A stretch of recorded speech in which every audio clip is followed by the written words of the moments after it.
Welcome to this explainer. Okay, so today we are about to break down the highly anticipated 2026 NBA Finals. It's an absolute epic reboot of that 1999 classic between the New York Knicks and the San Antonio Spurs. But look, we aren't just going to sit here and watch highlight reels. We're going to view this series purely through the eyes of a head coach. Think of the court like a giant chessboard. We're going to analyze the potential lineup rotations, those brutal defensive matchups, and the intricate tactical adjustments that are ultimately going to crown a champion. They have Jalen Brunson back screening. They have him pinned down, and they have him curling, coming out the corners.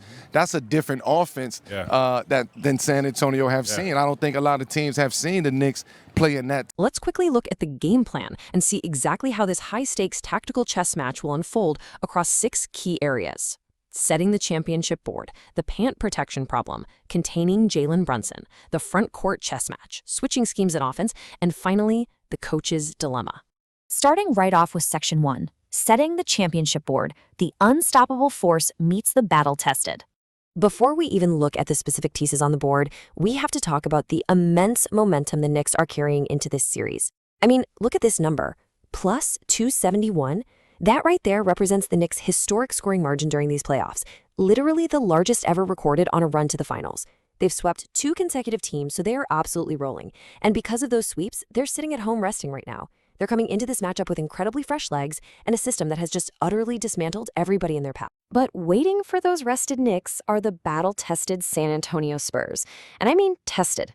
They're coming straight off a grueling, heavyweight Game 7 victory against the defending champion OKC. So we're looking at that classic debate of rest versus rust, going right up against a team whose playoff survival instincts have been pushed to the absolute limit. Moving on to Section 2, the paint protection problem. Downhill offense versus the interior anchor.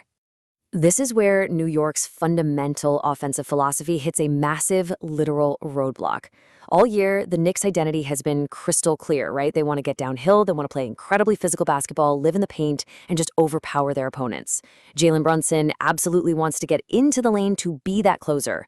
But the Spurs have an unbelievable countermeasure waiting for them. A defensive anchor specifically designed to deter literally anyone who even thinks about driving to the rim. Yeah, the problem for the Knicks is a towering 7'4" roadblock. Victor Wembanyama completely locked down the paint in Game 7 against OKC. You could see players were visibly hesitant to even challenge him inside. So the massive question for the New York coaching staff becomes, can your wings still overpower the young Spurs guards and force the issue inside? Or does that 7'4" presence force you to completely abandon your core offensive identity? Which brings us to Section 3, containing Jalen Brunson, the perimeter wall.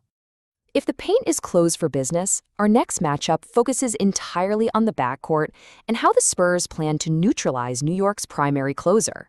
To keep Jalen Brunson from getting comfortable, the Spurs have an incredibly deep arsenal of young, highly athletic perimeter defenders ready to deploy. We're talking about throwing stuff on Castle, Devin Vassell, De'Aaron Fox, and Dylan Harper at him in relentless ways. On the push, Holmgren back. Vassell now, follow up by Castle. Timeout Oklahoma City has 2 games, shooting the 3. Harper spins, scoops, and scores. It's a highly calculated rotation meant to completely exhaust him. The guiding philosophy for the Spurs here is pretty simple. You can't give a great player the same look twice. San Antonio is going to continually cycle these bigger, stronger guards to disrupt Brunson's rhythm and, ideally, draw offensive fouls. As a head coach, Mike Brown is going to be watching this matchup like a hawk, trying to figure out how to scheme open, easy looks for his star against a constant rotation of fresh, elite defenders. All right, shifting gears to Section 4, the front court chess match, reversing traditional center roles. This is where the battle of the big men completely redefines traditional center play. It's a brilliant front court chess match. We are actually seeing a complete role reversal here. You've got Karl Anthony Towns operating outside at the top of the key, acting as this floor-stretching facilitator. On the flip side, Victor Wembanyama is being strategically deployed by the Spurs way down low, utilizing cross screens and up screens to get moving into high-efficiency post-ups. And let me tell you, this specific alignment is incredibly dangerous for New York's rotation. Karl Anthony Towns has a bit of a tendency to pick up silly fouls, and defending a moving, posting up Wembanyama below the free throw line, that requires immense discipline. If KAT gets into early foul trouble, the dynamic changes entirely. It's an absolute nightmare for the coaching staff, especially since Mitchell Robinson's availability remains a crucial unknown. They simply cannot afford to lose their primary big man to cheap fouls early in the game. Let's zoom out a bit for Section 5, Switching Schemes and Offense, the Tactical System Clash. Looking at the overarching offensive systems, the Knicks didn't just stumble into the finals. They actually completely transformed their offense around Game 4 or 5 of the Atlanta series. They utilize this highly effective, complex system now. Step 1, they play out of the corners. Step 2, they use Brunson for back screening. And Step 3, they execute pin downs and have guys curl out of those corners. It's a completely different offense that honestly caught the rest of the league off guard and helped them sweep 2 straight series. But here's the catch. The Spurs have the absolute perfect tactical counter to this corner action scheme. When the Knicks run those pin downs, the Spurs employ highly switchable defensive assignments. Think about it. Usually, an offense forces a switch to exploit a weak link. But against San Antonio, you switch one elite, bigger, stronger defender just to get picked up by another elite defender. There are literally no weak links to exploit on those corner switches. It completely neutralizes the structural advantage of the Knicks offense.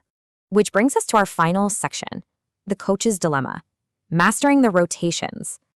This is where the ultimate strategic decisions are going to define this entire series. The beautiful thing about this matchup is that both of these teams are incredibly versatile.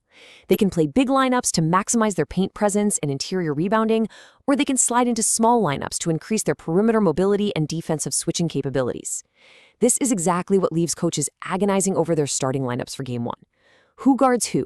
How do you seek out the precise mismatches needed to win 4 games in what promises to be an absolute dogfight from the opening tip?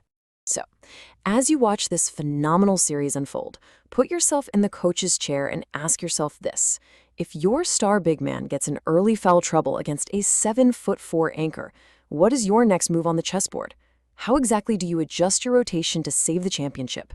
Thank you so much for joining me for this explainer. Enjoy the finals, and we'll see you next time.